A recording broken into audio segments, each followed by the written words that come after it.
ng ilang survivors mula sa paglubog ng MV Trisha Carson 3 ang kanilang masalimuot na karanasan sa insidente.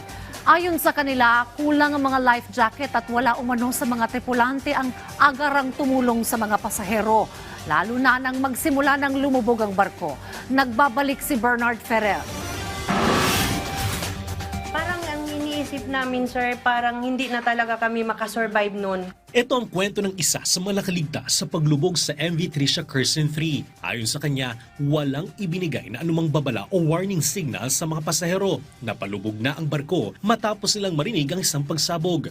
Ang dami namin sa taas, hindi man nila sinabi na mag-ano kayo kasi malulubog na yung barko or ano man. Wala silang sinabi sa amin kung hindi sarili lang namin ang nagligtas bawat isa. Hindi rin umano agad na ipamahagi o naging accessible ang mga life jacket kaya lalo pang natakot ang marami habang lumulubog ang barko.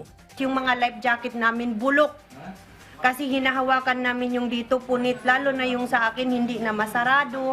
Mabuti tinali na ako nung asawa ko sa tiyan na sabi ko, wag mo talaga akong iiwan. Ibinahagi din ni Nawila na nakatawag pa siya sa kanilang mga kaanak dahil higit 3 oras na sila sa dagat ay wala pa rin dumarating na rescue. Sa kwento naman ng asawa niyang si Julani, dapat ay sasakay sila sa MV Doña Antonia 2, ngunit bigla umunong napalitan ng barko kaya sa MV Trisha Carson 3 sila napunta. Napansin din niya na tagilid na ang barko bago pa man isampa ang wing van na may kargang mga bigas. Sa katunayan, hindi rin umano dumaan sa weight bridge ang naturang wing van habang nasa pantalan.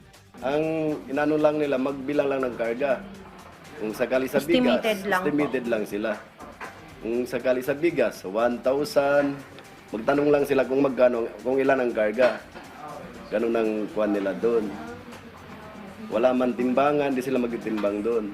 May malit na butas rin umano sa likurang bahagi ng barko, ngunit isinawalang bahala lamang ito ng ilang tripulante. Sa kabila ng lahat, maswerte at ligtas sina Nawila at Julani at ang iba pa nilang kasama. Ikinatuwa rin nila ang pagkasampa ng kaso laban sa Allison Shipping Lines matapos ilabas ang partial report ng Maritime Industry Authority o Marina at Philippine Coast Guard. Bukas, haharap sila sa pagdinig ng Kamara at Senado kaugnay ng paglubog ng MV Trisha Carson 3.